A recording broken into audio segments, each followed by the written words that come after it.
Les doy nuevamente la bienvenida a este tiempo de estudio bíblico en el Evangelio de Juan. En esta ocasión, en el capítulo 14, los versículos del 1 al 3. Y aquí vamos a estar tratando acerca de nuestras moradas en el hogar celestial. Y esto, pues sin duda, es algo, creo yo, que emocionante, interesante, algo de lo que el Señor Jesucristo habló en aquella última noche. Vamos entonces a leer por el momento solamente 3 versículos, como digo, en Juan capítulo 14, versículos 1 al 3, que dice de esta manera: No se turbe vuestro corazón, creéis en Dios, creed también en mí. En la casa de mi Padre muchas moradas hay.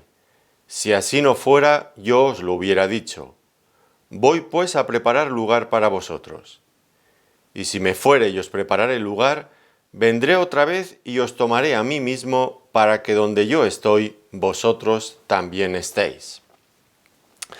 Bueno, por ambientarnos un poco, recordarán que el Señor pues continúa con aquel sermón que comenzó tras la salida de Judas, que le iba a entregar. Todavía estaban seguramente sentados alrededor de la mesa donde acaban de celebrar la cena pascual. Y ahora el tema sigue girando sobre una declaración que hizo el Señor Jesucristo que les había descuadrado a los discípulos. Él les había dicho en el capítulo 13, versículo 33, que es el punto central de todo esto, dice: Hijitos, aún estaré con vosotros un poco, me buscaréis, pero como dije a los judíos, así os digo ahora a vosotros. A donde yo voy, vosotros no podéis ir. Y esto, pues sin lugar a dudas, esto les había dejado perplejos. La cuestión de que no le podían seguir. Y esto pues era un anuncio que, en fin, que les descuadraba, que les dejaba perplejos, atónitos y también desalentados. Eso unido al hecho de otras muchas declaraciones que el Señor estaba continuamente haciendo en aquellos días, relacionadas con su muerte. Recuerdan, sobre todo en los evangelios sinópticos: he aquí que voy a Jerusalén y allí pues me espera sufrimiento, me van a crucificar, pero resucitaré. Y esto pues lo repetía una y otra vez. Aquí en el Evangelio de Juan también, cuando aquellos griegos que le buscaban, habló del grano de trigo que cae en tierra y muere, se ha de llevar mucho fruto. Por lo tanto, por un lado, el anuncio de la partida del Señor a un lugar donde ellos no podrían ir. Por otro, el anuncio reiterado de su muerte. Y ante este panorama, pues ¿cómo no se iban a sentir decepcionados si veían que todas sus esperanzas mesiánicas de que Él estableciera un reino en este mundo, pues se iban esfumando, quedaban en nada? Y eso en este momento en el que nos encontramos todavía. Pero ¿qué sería unas pocas horas después? Cuando aquellos discípulos vieran al mismo Señor Jesucristo, a su amado Maestro, crucificado en una cruz, y la gente pasando y riéndose de Él. Esto tendría que afectarles profundamente. Ya no solo que no verían cumplidas sus expectativas mesiánicas en ese momento presente, sino cómo iba a quedar incluso su propia situación después de ello. El Señor lejos, aparentemente, tal como ellos pensaban: me voy a un lugar donde vosotros no podéis venir. Se sentirían abandonados, entiendo. Y además expuestos a la burla de otras personas que los identificarían: mira, estos eran seguidores de Jesús, mira dónde acabó. ¿Y ellos qué? ¿Qué iba a pasar con ellos? Y probablemente pues sufrirían también algún tipo de persecución por haberse identificado con el Señor Jesucristo. En todo caso, era una situación difícil que les agobiaba. Pero no solamente eso, sino también algunas otras cosas que el Señor había venido diciendo durante esa noche. Él había anunciado la traición de uno de sus apóstoles, de Judas. Luego, acto seguido, habló de la negación de uno de los principales apóstoles, de Pedro: me negarás 3 veces. Y es como si de repente todo aquello en lo que ellos habían estado confiando se desmoronaba delante de sus ojos. ¿Qué les quedaba? Si estando el Señor con ellos, su devoción era tan poco fiable, uno le traicionaba, el otro le negaba, ¿qué sería después, cuando el Señor hubiera partido a ese lugar donde ellos no podían ir? Pues entiendo la sensación de desolación, de frustración que podían sentir en ese momento. Y el Señor lo vio con claridad en sus rostros. Se dio cuenta de que estaban abatidos y ahora se propone alentarles, se propone fortalecerles. El mismo Señor en estos momentos se enfrentaba también a un sufrimiento indescriptible, por supuesto nada comparable con el de ellos. Él iba a sufrir la peor de todas las pruebas, la de la cruz. Pero él no pensaba en sí mismo, él pensaba en sus discípulos, que los iba a dejar aquí. Y esto es muy grande por parte del Señor, me parece a mí. Él, que iba a sufrir horas después la cruz, pensando hasta el último instante en sus discípulos. Y va a hacer una serie de promesas que les van a alentar y a fortalecer. Y eso, pues fundamentalmente pensando en los momentos siguientes, cuando vieran a su Señor colgado, crucificado en una cruz, la gente pasando y burlándose de él. Promesas que les tendrían que alentar en esos momentos, pero promesas que también les tendrían que ayudar para después de que el Señor hubiera partido, ellos pudieran desarrollar, llevar a cabo la misión que el Señor les encomendaba. Para empezar, en estos 3 versículos que acabamos de leer, pues vemos distintas cuestiones importantes que ahora vamos a analizar en detalle. Primero, que su partida no era algo definitivo y que ya no le iban a ver más, sino que tenía como finalidad preparar una morada celestial en la casa de su Padre. Que además, como dice un poco más adelante, pues él va después a venir a por ellos para llevarles hasta allí. Y pues de ese modo estarían siempre con el Señor en el cielo, permanentemente. Por lo tanto, era algo temporal y con miras a algo infinitamente mejor. Estar en el hogar celestial con el Padre allí permanentemente. Eso en los 3 primeros versículos, pero si siguiéramos leyendo, cosa que les recomiendo, el resto del capítulo, pues veríamos otras muchas promesas. Por ejemplo, que el Padre, el Hijo y el Espíritu Santo vendrían a establecer su morada dentro de los corazones de los discípulos. Esto lo veríamos en el versículo 17 y también en el versículo 23. Además de capacitarles, les iba a capacitar para hacer obras mayores incluso que las que Cristo había hecho en su ministerio terrenal. Algo asombroso, eso lo encuentran en el versículo 12. También les va a mostrar las ilimitadas posibilidades que tiene la oración, versículo 13, y que les dejaría su paz también, versículo 27.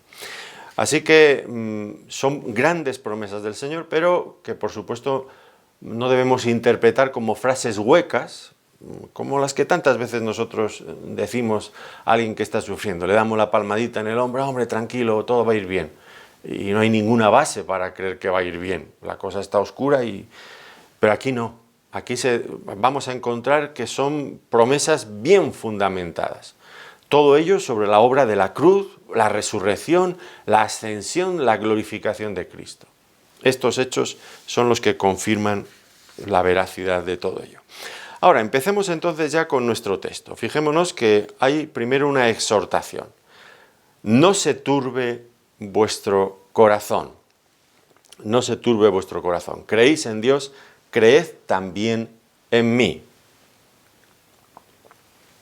En la lengua en la que fue escrito este evangelio, en griego, pues la palabra turbar expresa una conmoción que invade toda la persona, una sensación de miedo, de escalofrío. A veces es usado también para describir el mar embravecido, esa agitación que llega a tener, ¿verdad? Y los discípulos se encontraban así. Era un hecho que estaban ya así. No se turbe vuestro corazón. Ya estaban turbados, ya estaban, por todo eso que acabamos de mencionar hace un momento, su corazón empezaba a encontrarse hundido, llenos de confusión, de perplejidad. No entendían lo que el Señor les estaba diciendo. Después de 3 años siguiéndole, ahora les dice, se va, y todo el panorama tan oscuro que ha descrito delante de ellos, que iba a ocurrir inmediatamente. Estaban turbados. Y esta turbación del corazón pues no es una experiencia desconocida para nosotros, por supuesto que no. Hay infinidad de motivos, desde una enfermedad de difícil curación, la quiebra económica tal vez por la falta de trabajo, la inquietud que nos produce lo que amamos o lo que tememos. ¿Qué puede pasar? ¿Qué va a ocurrir con tal o con cual cosa? En fin, hay tantas y tantas cosas, una pérdida de un familiar. Como bien expresó el salmista en el Salmo 84, versículo 6, la vida presente es un valle de lágrimas. Claro que la turbación de corazón es una experiencia que nosotros conocemos bien. El que más o el que menos pasamos por mil y una circunstancia difícil. Y el Señor quería animarles y podía animarles porque conocía muy bien esa misma sensación. Es curioso que la misma palabra que se utiliza aquí, no se turbe, esta turbación, es la misma palabra que encontramos recientemente aquí mismo en este Evangelio de Juan en relación con el Señor Jesucristo en 3 momentos diferentes de su propia vida. Él en el capítulo 11, versículo 33, nos dice allí, Jesús entonces al verla llorando ante la tumba de Lázaro, y a los judíos que la acompañaban también llorando, se estremeció en espíritu y se conmovió. Aquí tenemos la palabra. Se estremeció en espíritu y se conmovió. Un poco más adelante, cuando él anuncia su propia muerte, capítulo 12, versículo 27, ahora está turbada mi alma. Cuando anuncia la traición de Judas, capítulo 13, versículo 21, habiendo dicho Jesús esto, se conmovió en espíritu. Y declaró y dijo, de cierto os digo que uno de vosotros me va a entregar. Por lo tanto, el Señor conocía esta experiencia bien, esta experiencia por la que nosotros también pasamos con frecuencia. Y eso le capacita para consolarnos, para animarnos. No es alguien lejano que desconoce nuestra situación, sino es alguien que ya ha pasado por las mismas cosas en un grado mucho más intenso, mucho mayor, y que ahora pues viene a consolarles, a consolarnos. Tenía comprensión de lo que les estaba ocurriendo, porque él lo había sufrido. Pero también tenía autoridad para decirles estas cosas, porque él había vencido esa situación y la iba a vencer, incluso en las pruebas más difíciles. Ahora, él, como decía hace un momento, estaba preocupado por ellos, pero ellos lograron ver tal vez en algún momento esa angustia, esa conmoción también en el rostro de Cristo. Parece que no, parece que no. Y él sufría y estaba sufriendo intensamente. De hecho, para poderles consolar, para poder decirles esto, no se turbe vuestro corazón, o como más adelante va a decir, mi paz os dejo, para poder hacer esto, para poder decir estas palabras, el Señor previamente tendría que pasar la experiencia más dolorosa de todas, la de la cruz. Pero ellos no entendían nada del dolor de Cristo. Ellos estaban en sus pensamientos inmersos en la idea de que pronto se iba a establecer un reino mesiánico, ellos iban a estar ocupando la derecha y la izquierda del Señor, los puestos de privilegio en su reino. No entendían el dolor de Cristo, nada de lo que él estaba pasando. Es como el pastor, el buen pastor que da su vida por las ovejas, pero las ovejas no son conscientes del peligro, de las dificultades por las que atraviesa el pastor. Un Salvador, el nuestro, que atravesó todo aquello solo y sin la comprensión de sus discípulos más íntimos. Tremendo esto, ¿verdad? Pero eso no quitó para que él se entregara plenamente a sus discípulos para consolarles en aquellos momentos de aflicción. Y continúa diciendo, no se turbe vuestro corazón, creéis en Dios, creed también en mí. Y aquí tenemos el remedio, el único remedio eficaz contra la turbación de corazón. ¿Cuál es? La fe en Dios. ¿Creéis en Dios? Creed también en mí. La fe en Dios, como lo expresó el profeta Isaías, capítulo 26, versículo 3. un versículo realmente muy hermoso que seguramente ustedes conocen. Tú guardarás en completa paz a aquel cuyo pensamiento en ti persevera, porque en ti ha confiado. Tú guardarás en completa paz, esa paz completa. ¿Quién disfruta de esa paz? Aquel cuyo pensamiento en ti persevera, que en ti ha confiado. Esto es la fe realmente, ¿no es cierto? Y ya hemos visto pues, que la angustia, la turbación llega a nuestros corazones por mil y una razón. Pero cada nueva situación de este tipo angustiosa, pues es una ocasión renovada para poner nuestra confianza en Dios. Y Dios lo utiliza muchas veces precisamente para eso. Cuando entramos en cierto letargo espiritual, en cierta amnesia, que estamos un poco con las constantes vitales funcionando, pero sin manifestar una vida de ilusión espiritualmente, pues a veces Dios permite ciertas pruebas en nuestras vidas para despertarnos, para que volvamos nuevamente a retomar el contacto perdido con Él. Ahora, decíamos que el antídoto, el remedio contra la turbación es la fe, pero déjenme que matice. No simplemente tener fe, sino, notemos bien lo que dice aquí, tener fe en el Hijo y en el Padre.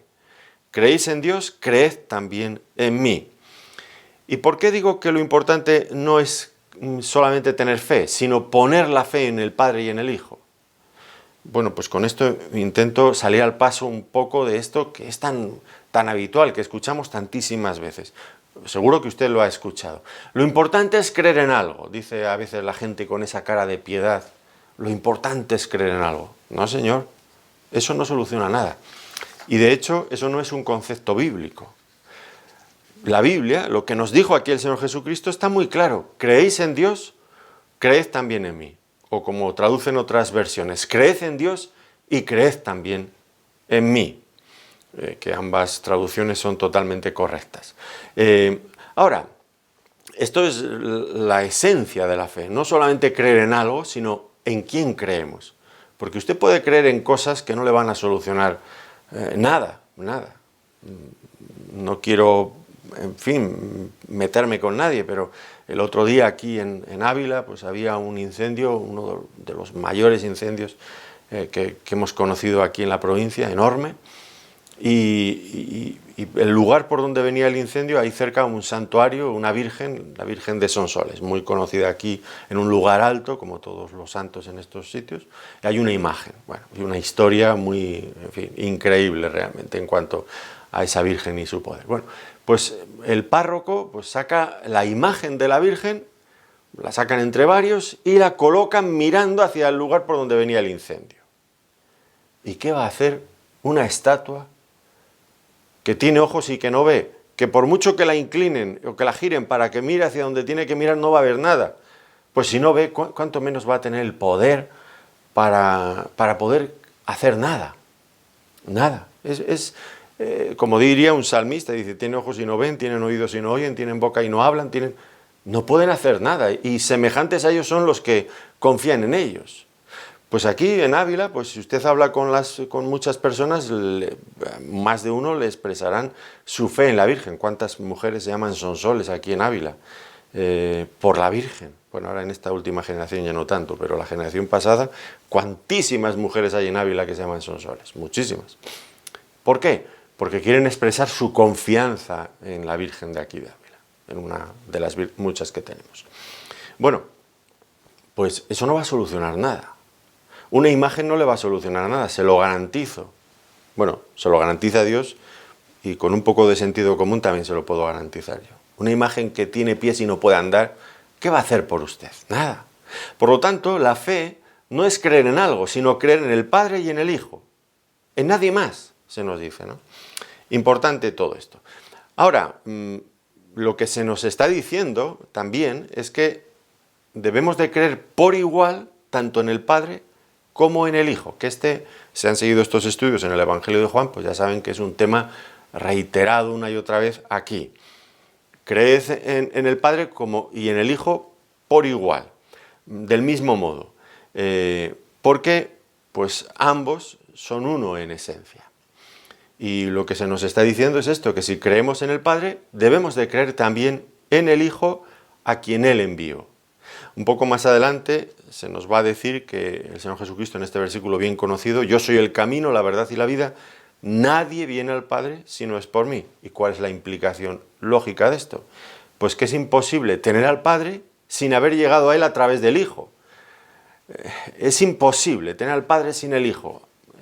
Ambos van unidos, íntimamente unidos, esencialmente unidos. Ahora, pensemos en lo que esto implicaría para aquellos primeros discípulos. Ellos, pues, no tendrían ningún problema en creer en Dios, en el Dios del Antiguo Testamento que les había acompañado a lo largo de toda su historia como nación. Pero ahora creer en Jesús del mismo modo que creían en Dios, pues esto era algo difícil, muy difícil. Les tendría que resultar complicado. Sobre todo unas horas después, cuando le vieran que se cumplía todo lo que había dicho, que Judas le traicionaba, que Pedro le negaba y sobre todo, que él estaba colgado en una cruz. ¿Cómo creer en Cristo, en el Hijo, de la misma manera que creían en el Padre, en aquellos momentos? Creer en Jesús de esa forma era algo difícil, sin lugar a dudas.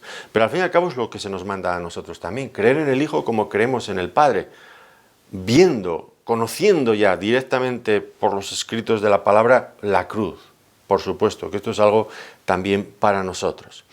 Y puede resultar difícil también, pero es lo que la Biblia nos manda. Ahora, la implicación evidentemente es que Cristo es Dios. De otra manera no se podría hacer este mandamiento de esta forma.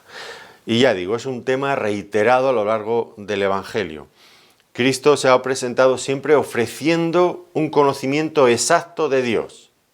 Lo va a decir un poco más adelante, el que me ve a mí ve al Padre, el que oye mis palabras es como si estuviera oyendo, escuchando al Padre. Él era el Hijo enviado por el Padre en una misión muy concreta. Al mismo tiempo que había sido enviado, mantenía una comunión íntima y permanente con el Padre. Y esto, pues, implicaba necesariamente que Él era uno en esencia con el Padre. Y por lo tanto, pues, no dudaba en decirles a los discípulos que debían de depositar la fe en Él como la depositaban también en el Padre. De otro modo, si Cristo no fuera Dios, pues esto que les estaba mandando aquí sería una blasfemia enorme. O un llamamiento a la idolatría, porque la idolatría es esto, convertir en Dios algo que no lo es. Y decir que tenemos que creer en el Hijo como creemos en el Padre, pues sería un llamamiento, ya digo, una blasfemia y un llamamiento a la idolatría. Pero no es ninguna de las dos cosas, porque Cristo efectivamente es Dios, en esencia, uno con el Padre. Ahora, aquí se les pide a los discípulos que tenían que creer en Él para superar el estado de turbación en el que se encontraban. Y en cuanto a esta cuestión de la fe más básica, más sencilla, pues nos une a Cristo, nos une al Padre y nos salva. Pero para superar las pruebas difíciles de la vida, hay que tener una fe madura. Y aquí creo que hay una exhortación del Señor Jesucristo a sus discípulos para que maduraran en la fe, para que tuvieran ese tipo de fe madura que permite superar las pruebas, que salva de las dificultades. ¿Y en qué sentido debería de crecer esta fe que tenían en el Hijo? Bueno, pues hay un aspecto que quizás es el más evidente en este punto.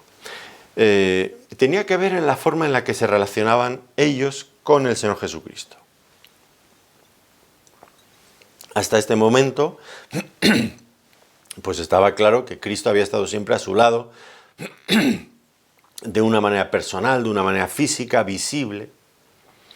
Pero ¿qué iba a ocurrir a partir de ahora? Pues que el Señor se iba a ir, iba al cielo, y ya no le iban a ver, y ya no iba a estar a su lado de una forma física que pudieran ver. Y aquí en este sentido, creo que tiene validez esta exhortación. ¿Creéis en mí? En que creyeran en Él como creían en su Padre. Es decir, ¿cómo creían en el Padre? Bueno, pues ellos habían creído siempre sin verle. Creían que Dios es omnipotente, omnipresente, pero no le veían. Bueno, pues ahora esto es lo que el Señor les está pidiendo a ellos. Tenéis que creer en mí a partir de ahora, de la misma forma también en la que creéis en Dios. De una forma invisible, sin verme. Y esto pues requería una fe más madura. Una fe capaz de transitar, de superar ese abismo entre lo visible y lo invisible. Y luego más adelante lo veremos nuevamente cuando Tomás, yo no creo si no me tiene mi dedo en la llaga, mis manos. Y el Señor le dijo, bienaventurados los que creen sin haber visto. Esto es algo a lo que el Señor ya les estaba dirigiendo. Y en este sentido, bueno, pues el apóstol Pedro en ese momento me imagino que no, en fin, que le costó entenderlo, pero más adelante ya lo leemos de otra manera cuando escribe sus cartas. En la primera carta del apóstol Pedro, en el capítulo 1, versículos 6 al 9, él está exhortando allí a cristianos que están sufriendo muchísimo por causa de la persecución del emperador. Y les exhorta usando básicamente los mismos principios que encontramos aquí. Fíjense, 1 Pedro capítulo 1, versículos 6 hasta el 9. Dice, en lo cual vosotros os alegráis, aunque ahora por un poco de tiempo, si es necesario, tengáis que ser afligidos en diversas pruebas, para que sometida a prueba vuestra fe mucho más preciosa que el oro, el cual, aunque perecedero se prueba con fuego, sea hallada en alabanza, gloria y honra cuando sea manifestado Jesucristo. Habla aquí de la manifestación de Jesucristo. Dice, y aquí es donde yo querría resaltar más este pasaje, a quien amáis sin haberle visto, en quien creyendo, aunque ahora no lo veáis, os alegráis con gozo inefable y glorioso, obteniendo el fin de vuestra fe, que es la salvación de vuestras almas. No lo veis, pero os alegráis. Creéis en él sin verlo. Bueno, esto era exactamente lo que el Señor les estaba intentando explicar aquí. Y él pues lo había entendido y ahora le servía como base también en su argumento para exhortar y animar a los creyentes que pasaban dificultades. Continúa diciendo en el versículo 2, en la casa de mi padre muchas moradas hay. Si así no fuera, yo os lo hubiera dicho. Voy pues a preparar lugar para vosotros. Y este nuevo anuncio sorprendería otra vez a los discípulos. ¿Por qué? Bueno, pongámonos en sus pensamientos. Ellos, ¿qué estaban esperando? Bueno, pues estaban esperando un reino terrenal. Se peleaban por cuál iba a estar a su derecha y a su izquierda. ¿Y qué les dice el Señor ahora? Pues que Él no se disponía a establecer su reino terrenal en este momento aquí, sino que se iba al cielo, a la casa de su Padre, en el cielo. Por lo tanto, estaba dirigiendo las miradas de los discípulos hacia el cielo, no hacia un reino terrenal presente aquí. Por supuesto, con esto no quiero decir que queden anuladas la infinidad de promesas en ese sentido que encontramos en todo el Antiguo Testamento, promesas literales que es imposible espiritualizar en cuanto a un reino futuro de Israel en este mundo, con el Señor presente aquí mismo en esta tierra, reinando. Eso está fuera de toda duda. Pero lo que el Señor les está dando a entender aquí es que habían hecho mal los cálculos, que el orden de los acontecimientos no era como ellos habían pensado inicialmente. Ahora, lo que quedaba entonces claro es que a partir de ese momento, estos discípulos, que era la idea que ellos tenían que asumir y que tanto les iba a costar, a partir de este momento ellos se estaban convirtiendo en peregrinos, que no tenían un hogar permanente aquí, sino que se dirigían hacia una meta mucho más allá, en el cielo. Tenían que estar mirando a su destino final, no en este mundo, sino en el cielo. Eran peregrinos. Ellos y nosotros también, porque es una cosa que al creyente de este tiempo le cuesta entender. Somos peregrinos, estamos de paso aquí. Y era lo que el Señor les estaba introduciendo en las mentes y en sus corazones. Peregrinos que debemos mirar constantemente a nuestro hogar celestial. Porque de otro modo, si no tenemos fijada nuestra mirada allí, habrá tramos de este peregrinaje por este mundo muy difíciles, muy duros, muy desalentadores.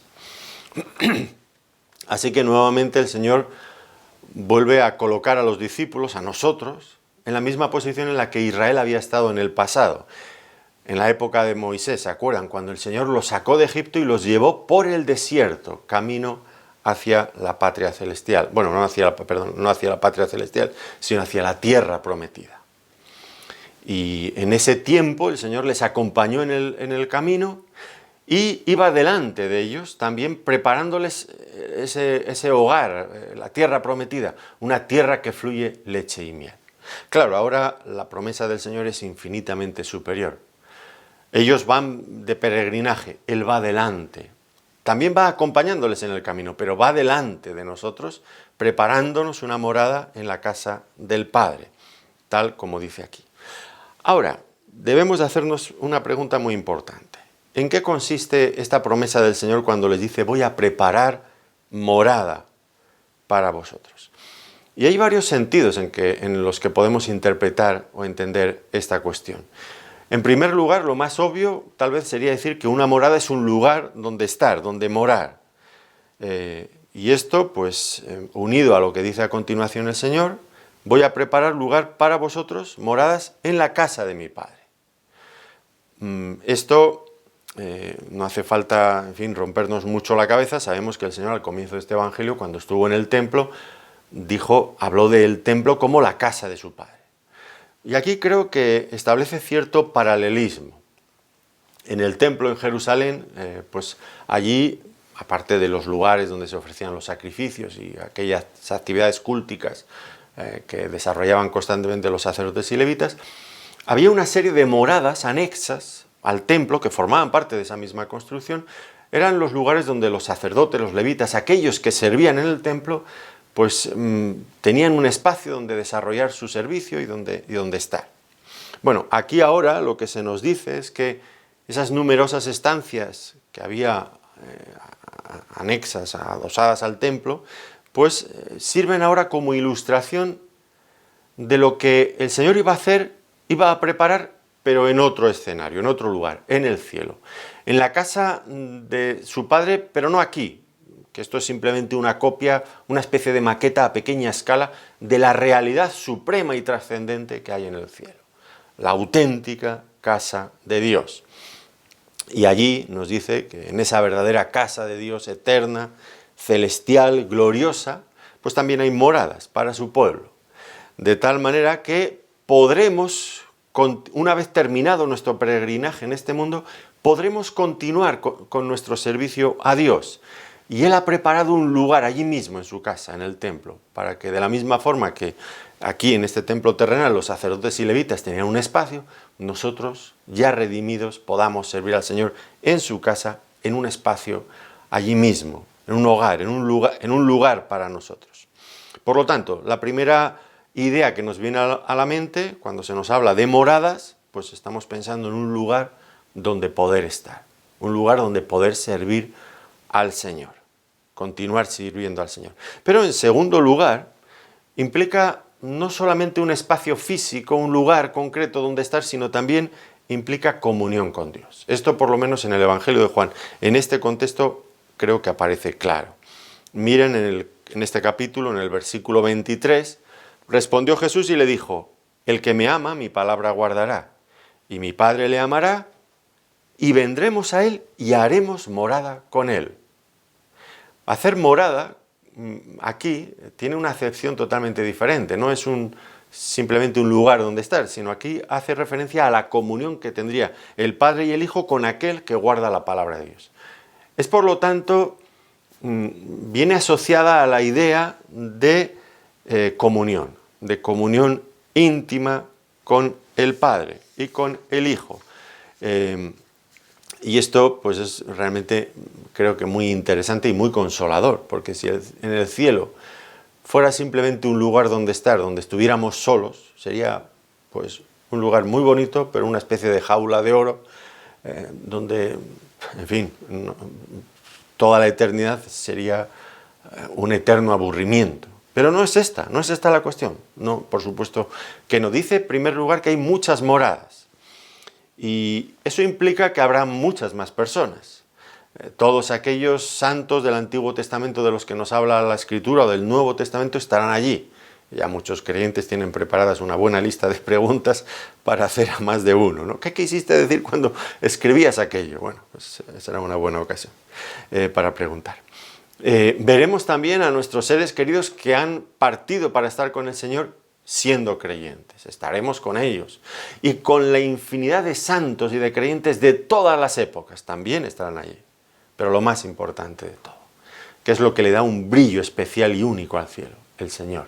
Estaremos con el Señor. Aquel que estuvo dispuesto a entregar su propia vida para salvarnos a nosotros, estaremos con Él, que tanto nos amó. Así que será algo hermoso. Por lo tanto, si decíamos que una morada implica un lugar donde estar, en segundo lugar, implica también comunión con el Señor, disfrutar de esa comunión. Y en tercer lugar, el concepto al que viene asociado la morada, esa idea de casa del Padre, pues nos habla también de un hogar, de una familia. Es otra de las posibilidades que creo que viene a nuestra mente, ¿no? Implica el concepto de un hogar, un lugar donde se nos recibe en familia. El Señor diría un poco más adelante, en el capítulo 20, versículo 17, después de haber resucitado: subo a mi Padre y a vuestro Padre, a mi Dios y a vuestro Dios. Cuando lleguemos al cielo estaremos en familia, estaremos en nuestro hogar celestial. Tal vez en esta vida presente pues hemos tenido que pasar por muchos alojamientos, por muchas casas. Algunas nos hemos tenido que ir por una o por otra razón. Hemos tenido que hacer cambios, muchos cambios en esta vida. Cuando van pasando los años se van acumulando los traslados con frecuencia, ¿verdad? Pero cuando lleguemos al cielo llegaremos a nuestra morada eterna, una morada que nunca se derrumbará, que siempre estará allí permanentemente. Y esto es algo hermoso. Un lugar donde estar en un sitio privilegiado, en el cielo. Una compañía y una comunión especiales. Y sobre todo, una familia, un hogar. Estaremos en la casa del Padre, en familia. Qué hermoso todo esto. Y qué contraste más fuerte también con lo anterior, con lo que podríamos leer en otras partes de la Biblia. Recuerdan, por ejemplo, Adán y Eva en el huerto del Edén, en el paraíso, expulsados por causa de su pecado. O cuando Moisés recibió la ley en el monte Sinaí, les tuvo que decir de parte de Dios a los israelitas: no os acerquéis, porque moriréis. Ese Dios distante, ese Dios terrible, ese Dios peligroso, fuego consumidor, claro. ¿Y aquí qué? Pues aquí nos encontramos a un Dios cercano, un Dios que nos llama a venir, que nos invita a su casa, que quiere incluirnos dentro de su familia. ¿Qué ha pasado para que todo esto haya cambiado tanto? Bueno, pues sin lugar a dudas debemos de mirar una y mil veces agradecidos hacia la obra de Cristo en la cruz, porque es por medio de Él que Dios llega a ser un Dios cercano, un Dios personal, un Dios con el que podemos llegar a disfrutar de una comunión íntima y eterna. Y es por lo tanto muy importante que como creyentes pensemos con frecuencia en estos hechos y miremos ya hacia nuestra patria celestial. Alguien ha escrito lo siguiente: qué fríos e insensibles deben ser los corazones de los que nunca piensan en su morada celestial. Qué fríos e insensibles. Y es verdad, el corazón se va enfriando, se va haciendo insensible cuando perdemos nuestra noción de que somos peregrinos y de que nos dirigimos hacia el hogar celestial. Y ya empezamos a disfrutar anticipadamente mirando ese sitio. Y tenemos la posibilidad de mirar a través de las páginas de las Escrituras que nos abren a veces pequeñas ventanas para que podamos ver algo más. Miren, por ejemplo, algunos pasajes, sobre todo en el libro de Apocalipsis, capítulo 21, versículo 27. No entrará en ella ninguna cosa inmunda o que hace abominación y mentira, sino solamente los que están inscritos en el libro de la vida del Cordero. Solamente aquellos que han sido redimidos, limpiados por la sangre de Cristo. Capítulo 22, versículo 5 de Apocalipsis. No habrá allí más noche y no tienen necesidad de luz de lámpara ni de luz del sol, porque Dios el Señor los ilumina y reinarán por los siglos de los siglos. Apocalipsis 7, 16 y 17, ya no tendrán hambre ni sed, y el sol no caerá más sobre ellos, ni calor alguno, porque el Cordero que está en medio del trono los pastoreará y los guiará a fuentes de aguas de vida, y Dios enjugará toda lágrima de los ojos de ellos. 21:4 de Apocalipsis, enjugará Dios toda lágrima de los ojos de ellos, y ya no habrá muerte, ni habrá más llanto, ni clamor, ni dolor, porque las primeras cosas pasaron. ¿Cómo no debemos de mirar hacia nuestro hogar, hacia nuestra patria celestial, y pensar en todo lo que allí va a ocurrir, para alentar, para que nuestros corazones se alienten en este peregrinaje por este mundo? Bueno, pues desde luego que debemos de pensar en ello. Seguimos con nuestro texto, y la siguiente cosa que vemos es que el cielo es un lugar seguro para los creyentes. Y esto también es un motivo importante de ánimo. No andamos en este peregrinaje dudando, ¿llegaremos o no llegaremos? Porque hay tantos obstáculos, hay tantas dificultades, ¿llegaremos o no llegaremos? Bueno, pues el Señor Jesucristo se adelanta a nuestras dudas y nos ofrece la mayor seguridad posible, su propia palabra.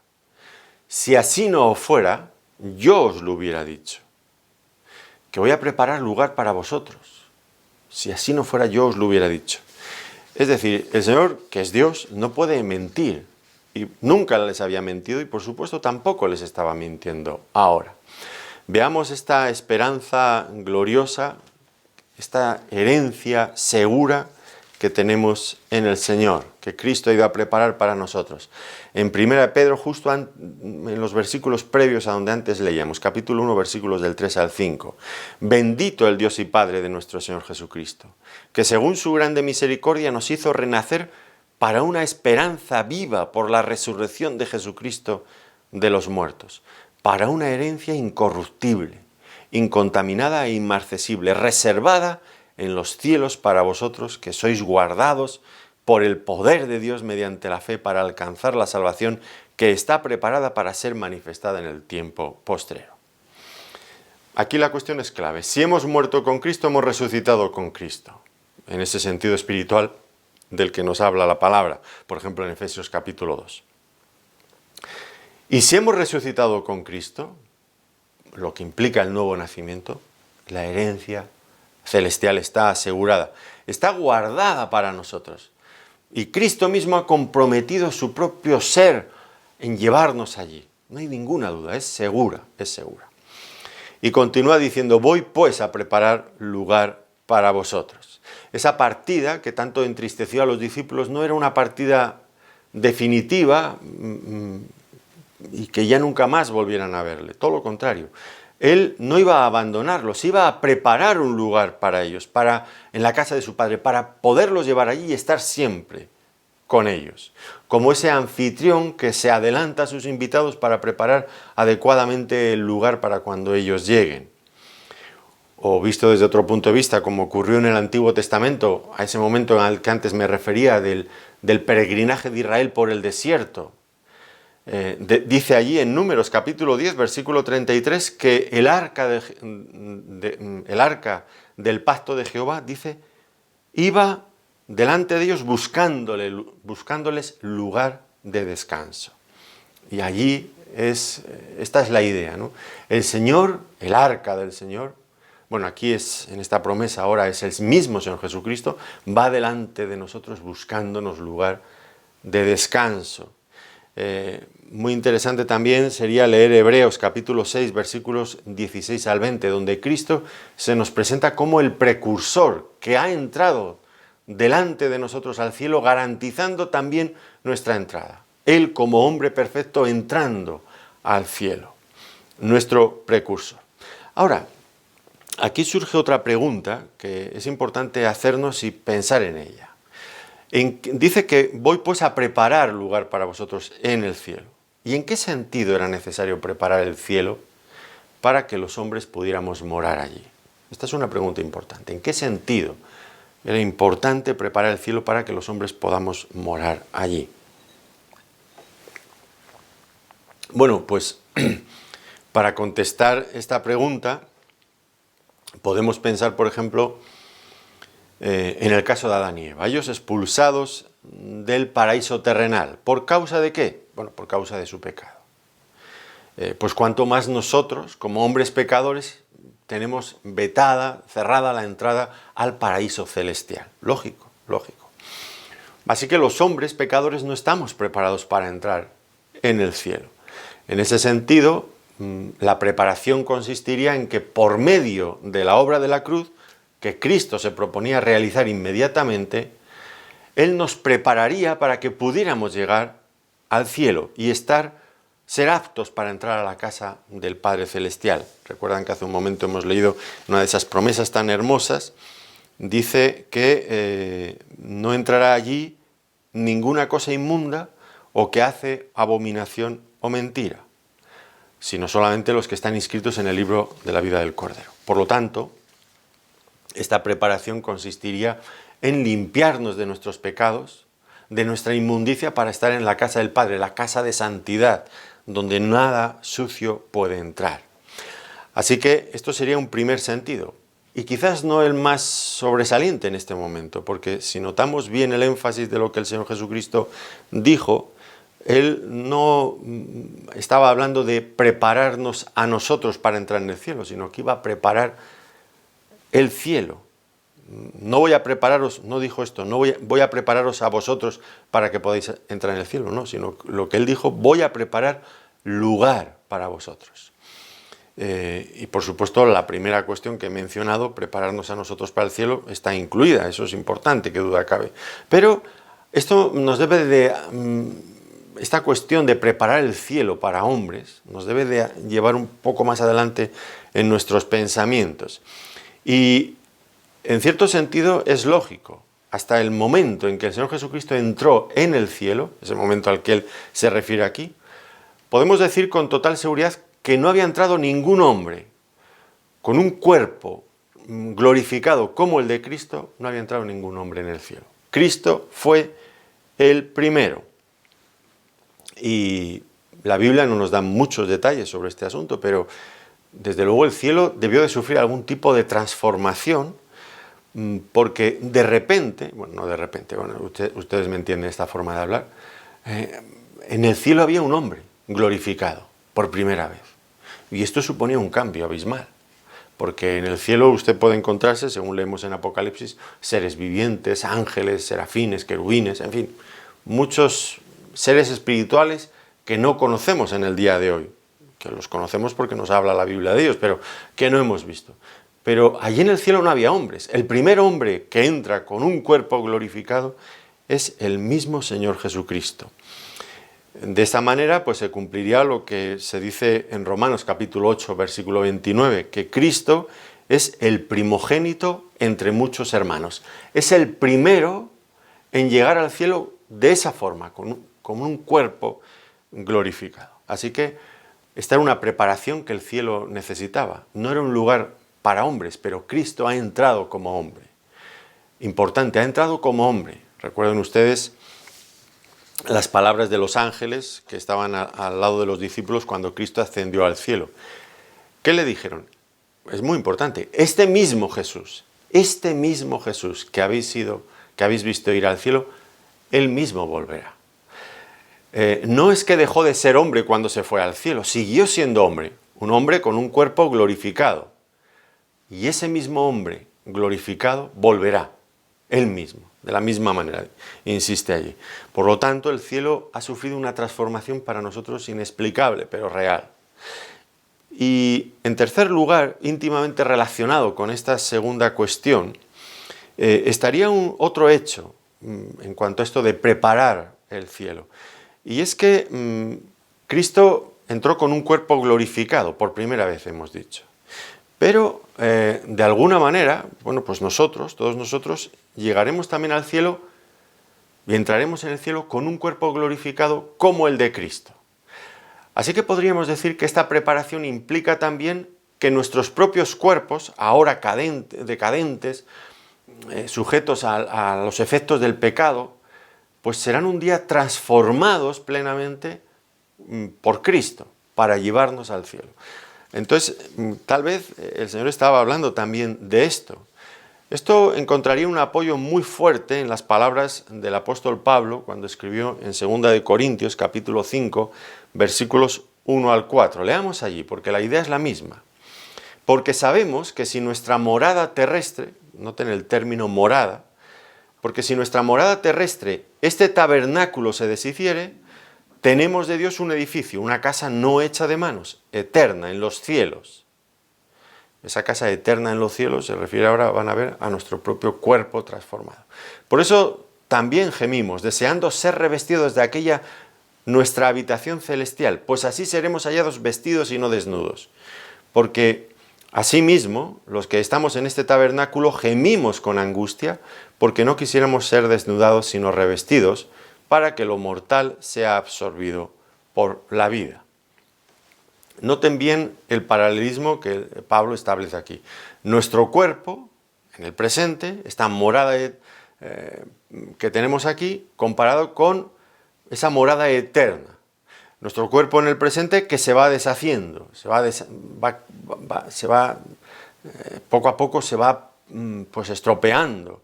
Pero en cambio tenemos una morada, un cuerpo nuevo, celestial, como el de Cristo, esperándonos en el cielo.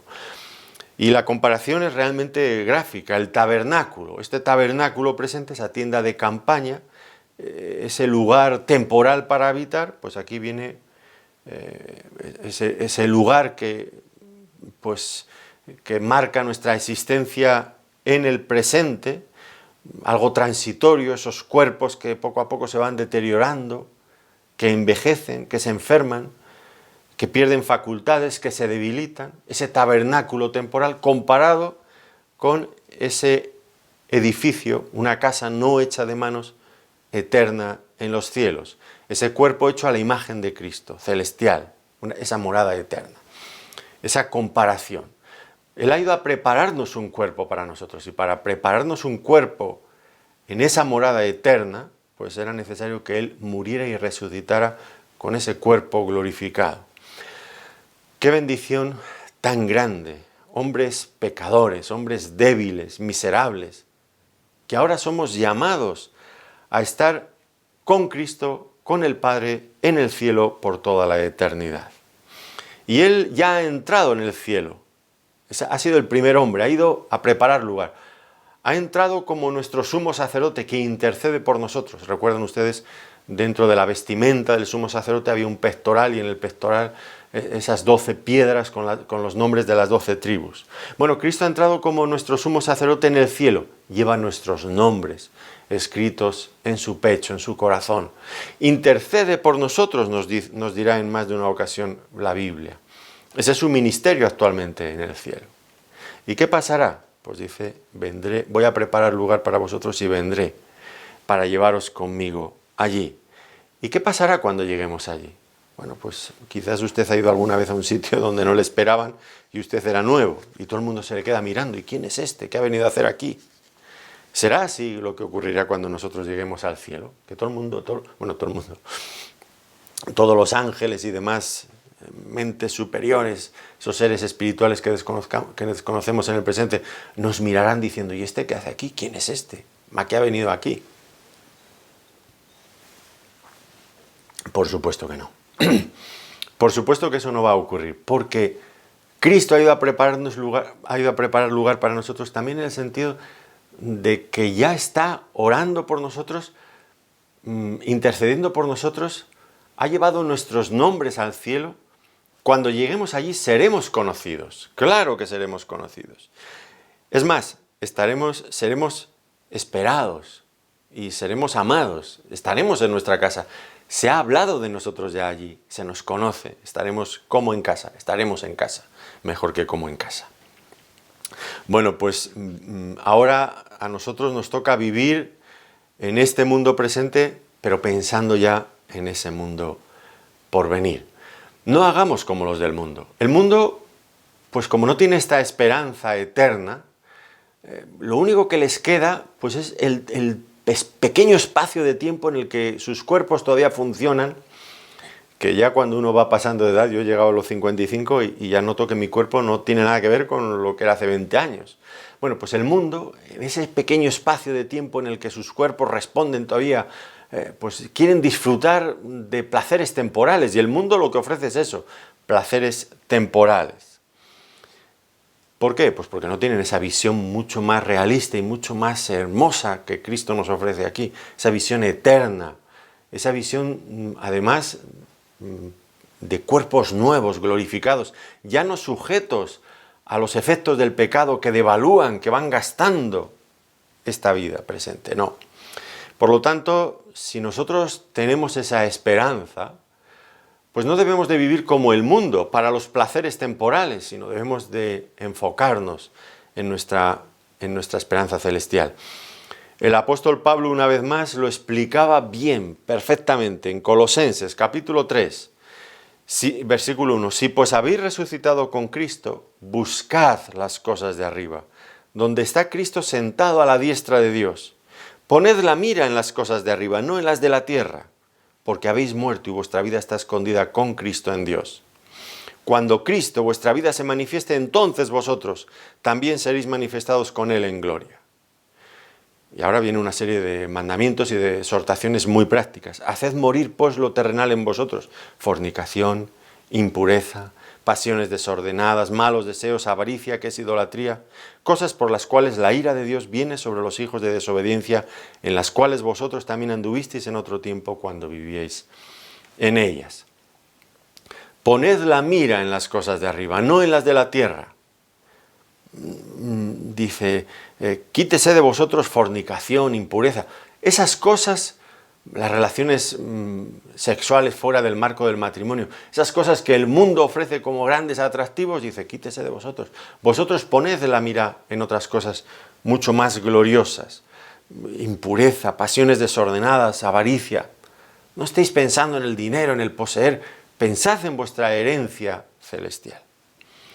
Y por último dice, vendré otra vez y os tomaré a mí mismo, para que donde yo estoy vosotros también estéis. Una vez que el Señor hubiera preparado esas moradas celestiales para nosotros, volverá para llevarnos allí a su morada eterna. ¿Y a qué momento se refiere esto, el Señor aquí? Bueno, también hay varias posibilidades en este caso. Puede que el Señor se refiriera a su regreso con sus discípulos una vez que hubiera resucitado, antes de la ascensión. Recuerdan que ahí hubo un espacio de 40 días. Otros piensan que tal vez el Señor se refiere de volver otra vez, una venida espiritual, para estar con sus discípulos por medio de su Espíritu Santo, hasta el momento en que el Señor nos lleve al cielo por medio de la muerte. Bueno, pues esto también, sin duda, pues sería una posibilidad real, ¿no? El Señor, y todo esto está confirmado. Aquí mismo en este capítulo se hace referencia a estas dos cosas, por ejemplo en el versículo 18 y en el versículo 23. Pero creo que, sin dejar de lado esas dos posibilidades, muy hermosas, sin lugar a dudas, creo que en realidad aquí a lo que se está refiriendo es a la futura venida en gloria del Señor Jesucristo para recoger a su pueblo en las nubes. De esto nos habla, por ejemplo, Primera de Tesalonicenses. Lo voy a leer porque sé que hay creyentes que discuten este asunto y, en fin, a mí me parece que está claro en la Escritura, pero por si acaso lo leemos, ¿no? Primera de Tesalonicenses, capítulo 4, versículo 13. Dice, tampoco queremos, hermanos, que ignoréis acerca de los que duermen, para que no os entristezcáis como los otros que no tienen esperanza. Porque si creemos que Jesús murió y resucitó, así también traerá Dios con Jesús a los que durmieron en él. Por lo cual os decimos esto en palabra del Señor, que nosotros que vivimos, que habremos quedado hasta la venida del Señor, no precederemos a los que durmieron, porque el Señor mismo, con voz de mando, con voz de arcángel y con trompeta de Dios, descenderá del cielo, y los muertos en Cristo resucitarán primero. Luego nosotros, los que vivimos, los que hayamos quedado, seremos arrebatados juntamente con ellos en las nubes para recibir al Señor en el aire, y así estaremos siempre con el Señor. Por tanto, alentaos los unos a los otros con estas palabras. Y en 1 Corintios, capítulo 15, versículo 51 al 58, 15, versículo 51, dice: He aquí os digo un misterio, no todos dormiremos, pero todos seremos transformados, en un momento, en un abrir y cerrar de ojos, a la final trompeta, porque se tocará la trompeta y los muertos serán resucitados incorruptibles, y nosotros seremos transformados. Porque es necesario que esto corruptible se vista de incorrupción y esto mortal se vista de incorrupción. Bueno, podrían seguir leyendo hasta el versículo 58, que es muy interesante. Por lo tanto, de lo que está hablando aquí, volveré, se refiere, entiendo, a la segunda venida en gloria del Señor, a arrebatar a su iglesia en las nubes. Y allí ocurrirán dos cosas. Los que hayan muerto en Cristo serán resucitados. Resucitados y transformados, para tener un cuerpo similar, igual al de Cristo una vez resucitado. Y los que estén vivos en ese momento serán arrebatados, sin pasar por la muerte, transformados en ese momento para ya estar con el Señor siempre en el cielo, en su hogar celestial.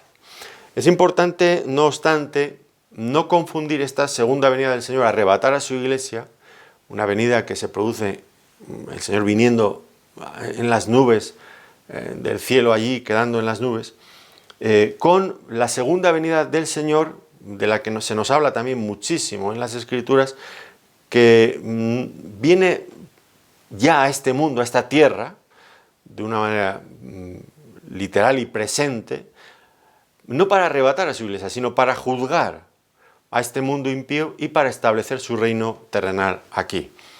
Ambos acontecimientos no se deben de confundir. ¿Qué espacio puede haber entre uno y otro? Eso ha sido un tema de discusión muy largo y que yo no voy a abordar en este momento, entre el arrebatamiento de la iglesia y el establecimiento del reino de Cristo en este mundo.